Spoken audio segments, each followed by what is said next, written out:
But unfortunately, we got to do it. Sit here and smile. Have you asked me if I'm okay? And the answer is no.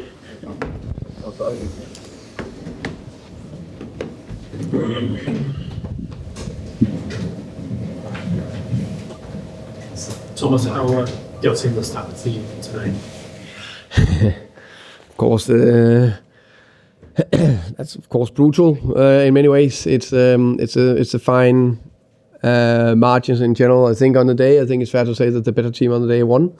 But when you're leading 1-0 away from home, also in the 92nd or 3rd minute, and we didn't saw the last 2 goals and the big chance to us. Let's say it was that happened, and we just finished the last 4 or 5 minutes, winning 1-0. Everyone be praising us for the defending, which I still think was fantastic in many ways. I think the blocks was good, the principles, the characters, the mentality, the effort, unbelievable. Sometimes when you can't hit your own high level, you need to work hard, and the boys did everything. Then they've thrown everything at us, and it was an unbelievable touch from Wilson that I, in 100 out of 100 situation, would have taken any day again. I think it's 1 in 100 will go in the back of the net from that position, that angle. Then they scored. Then I like that we went hard to try to win, created a big chance where we could have won it, and in the end we lost it. So that's football. Is it particularly disappointing for you, considering defending has at times been kind of the Achilles heel so far this season? Yeah. We've got that far with such good defending. Fulham so dominant.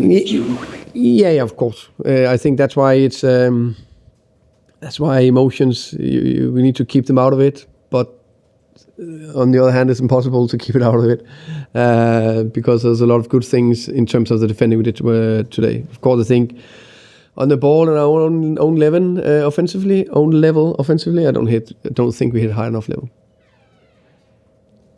Jay. Hi Thomas, just wanted to ask, what did you say to the players in the dressing room afterwards? You saw some of them walking around, on the floor, shirts over their heads. How did you get them up? Right now, I think it's impossible. It doesn't matter what I'm saying. I think they don't really listen, if I'm honest. So probably tomorrow, we need to look into that.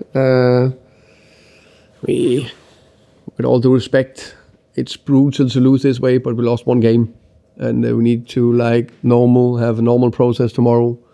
Of course, I'm burning inside. It's extremely frustrating and irritating and everything. And then we need to move forward from here. What is that feeling like? Sorry to go back there, but obviously when the second goal goes in, what are your initial thoughts at that point?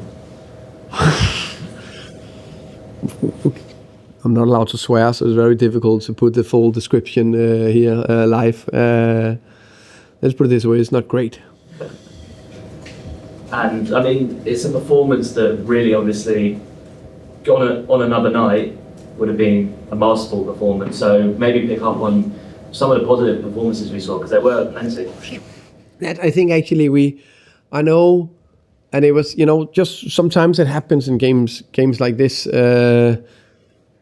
It's away from home, local derby, under the floodlights. We get in front. We can't. Really, how can you say, be enough on the ball.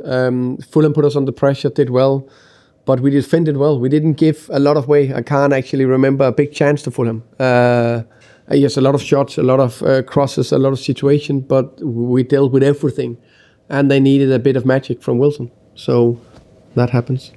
Disappointing for you, obviously, and difficult for you to maybe talk about this so soon after the league. Is this sort of game quite a good advert for the Premier League? Because it's 2 teams that people don't necessarily always watch under the floodlight. It's been end to end, really, hasn't it? Yeah. I think it is. I definitely think it is. Let's also make sure that everyone stays right to the end. I think that's important.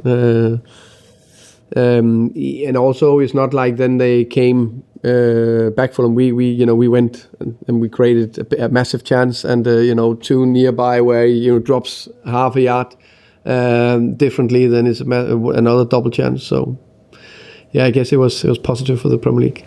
Thomas, how happy were you to risk conceding another goal by going to score again? I'm always happy with that, and also if you looked at the situation, it was not like we're still +1 or +2 defending. So I think I'm more than happy to take the risk. I think, as I say all the time, if you don't take risk, you also take risk. So hopefully on another day that could have given us 3 points instead of only 1 in overtime, which I know we lost in the end, but overtime hopefully that pays off. And at that full-time whistle, did you go over to anyone, pick them up? Because there's certain players, especially Vandenberg, for example, it really seemed to affect him. Were there certain players you went over to and had a word? No, if I'm honest, we just went in the dressing room and then I just gave whatever, not a high five, but a slap to everyone and spoke a little bit and then move on. Thomas, 14 points lost from winning positions this season. Yeah. Is that just circumstances in different games or an issue that you've got to address? I think it's all different. The first 4 away games are difficult oppositions. Of course, we would love to have got more from them. And of course tonight, maybe even more. I still prefer, if I should, get in front in all 5 games instead of getting 1-0 down. So I still think it's more positive than get 1-0 down and then try to turn it around. In the end, over time, hopefully again, that will give us more points. Okay. Thank you very much. Thank you.